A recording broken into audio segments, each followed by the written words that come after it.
જય શ્રી કૃષ્ણ મિત્રો, આજે આપણે એકદમ યુનિક અને ઇન્સ્ટન્ટ તુરિયા પાત્રાનું શાક બનાવીશું.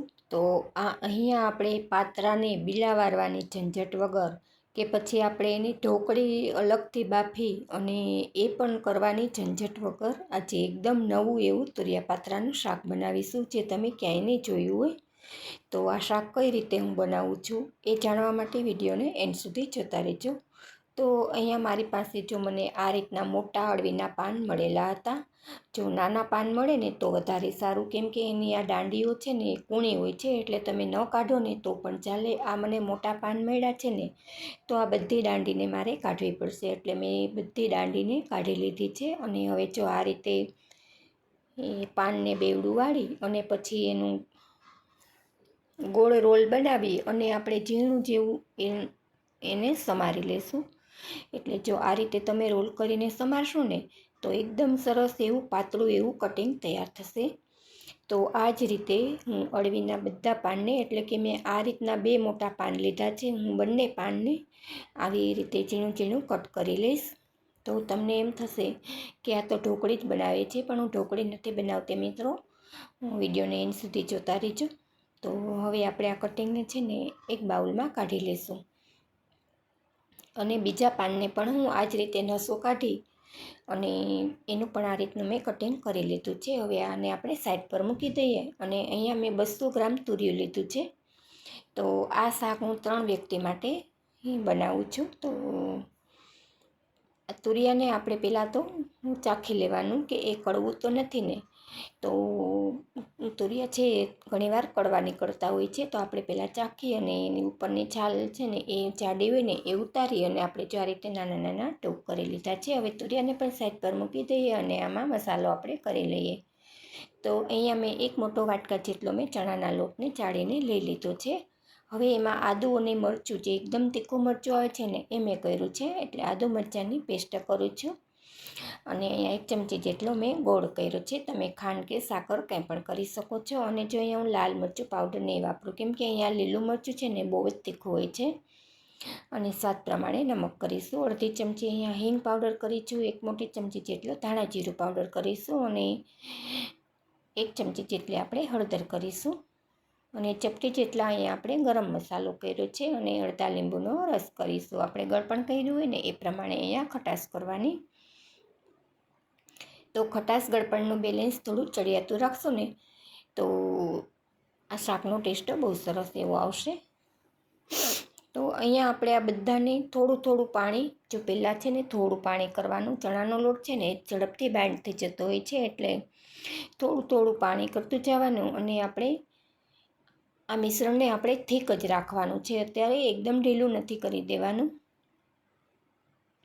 તો જો આ રીતનું આપણે થીક મિશ્રણ રેડી કર્યું છે. જેમ આપણે ભજીયા બનાવીએ ને એ રીતે આપણે બનાવવાનું છે. તો અહીંયા હું ભજીયા પણ નહીં બનાવું, તેલમાં બિલકુલ નહીં તળું, કેમ કે આપણે ઓછા તેલમાં શાક બનાવવું છે. તો હવે આપણે એને પણ સાઈડ પર મૂકી દઈએ. અને અહીંયા હવે કડાઈમાં 2 ચમચા જેટલું તેલ ગરમ મૂકેલું. તેલ આવી ગયું છે તો એમાં રાઈ કરી દઈશું. હિંગ, હળદર, ગરમ મસાલો કરી અને જે તુરિયા આપણે સમારીને રાખેલા હતા ને એનો આપણે વઘાર કરી લઈશું. તો અહીંયા મીડિયમ ગેસની ફ્લેમ ઉપર શાકનો આપણે વઘાર કરી દઈશું. અને એ શાકને બરાબર મિક્સ કરી એમાં આપણે પણ મસાલા કરી દઈશું. અહીંયા આપણે શાક પૂરતા જ મસાલા કરીશું.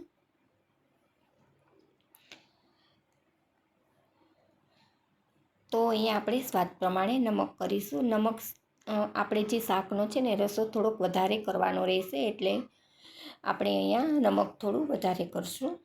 અને 1 ચમચી ધાણા જીરું પાવડર, 1.5 ચમચી જેટલો મેં લાલ મરચું પાવડર કર્યો છે, જે રેગ્યુલર વાપરીએ એ જ મેં કર્યો છે.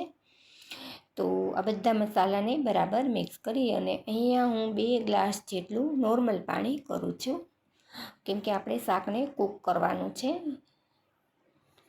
તો જો આટલો રસો પણ હજુ નહીં ચાલે, કેમ કે અહીંયા આપણે આ જ કડાઈમાં આપણે જે પાત્રાનું મિશ્રણ રેડી કર્યું છે ને એને આપણે અહીંયા જ આપણે સ્ટીમ કરવાનું છે.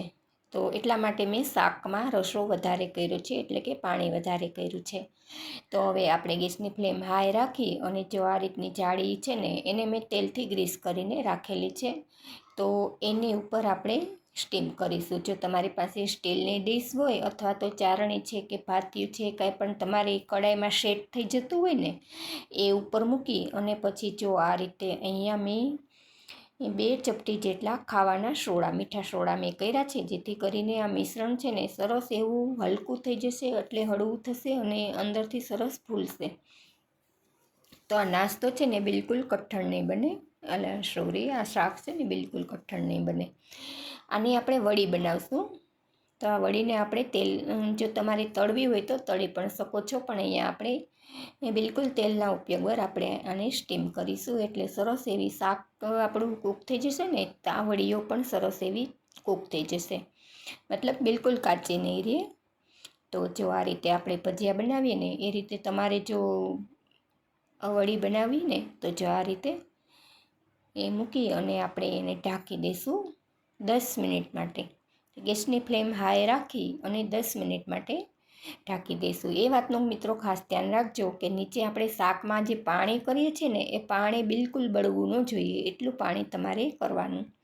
તો 10 મિનિટ પછી જોઉં છું તો વડી બધી છે ને સરસ એવી કૂક થઈ ગઈ છે. જો આપણી સળી છે ને એ ક્લીન નીકળે છે.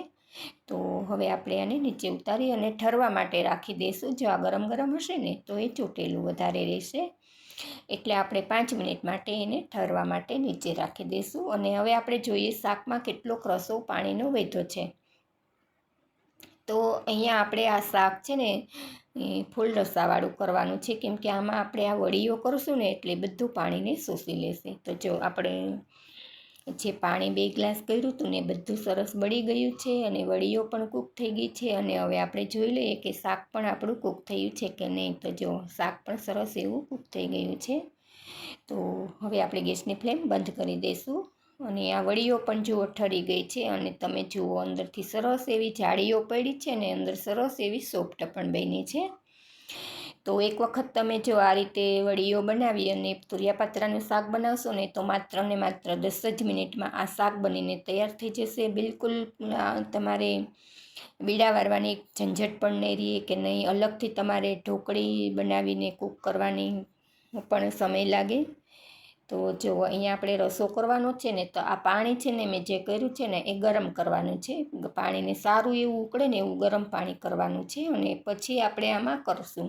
જો આમાં ઠંડુ પાણી કરશો ને તો શાકનો સ્વાદ છે ને ફીકો પડી જશે, એટલા માટે થઈને અહીંયા આપણે જો રસો વધારે બળી ગયો હોય ને તો ફરીથી આપણે ઉપરથી ગરમ પાણી કરીશું, એટલે શાકનો ટેસ્ટ બિલકુલ નહીં બદલે. તો હવે અહીંયા જો આપણે આ બધી વડીઓને કરી દઈશું અને ફરી ઢાંકી અને 5-10 મિનિટ માટે આપણી પાસે સમય હોય એ પ્રમાણે ઢાંકી અને રાખી દઈશું ને આમને આમ. તો વડીઓ છે ને સરસ એવી આ શાકના રસાને શોષી લેશે, એટલે જે શાકનો ટેસ્ટ છે ને એ પણ વડીમાં બેસી જશે. તો મિત્રો આ મારી રેસીપી તમને કેવી લાગી છે? જો આપને ઉપયોગી જણાતી હોય ને તો પ્લીઝ વિડીયોને લાઇક આપજો અને તમારા ગ્રુપમાં વધારેમાં વધારે શેર કરજો. અને જો ચેનલ પર નવા છો ને તો ચેનલને સબસ્ક્રાઈબ કરી લેજો અને બેલ આઇકન પ્રેસ કરી ઓલ પર ક્લિક કરજો, જેથી કરી જે હું કંઈ નવી રેસીપી ઉપયોગી રેસીપી મૂકું ને એ તમને સૌથી પહેલાં મળે. ફરી મળીશું એક નવી રેસીપી સાથે. ત્યાં સુધી આપ સર્વને મારા જય Shri Krishna. Thanks for watching this video.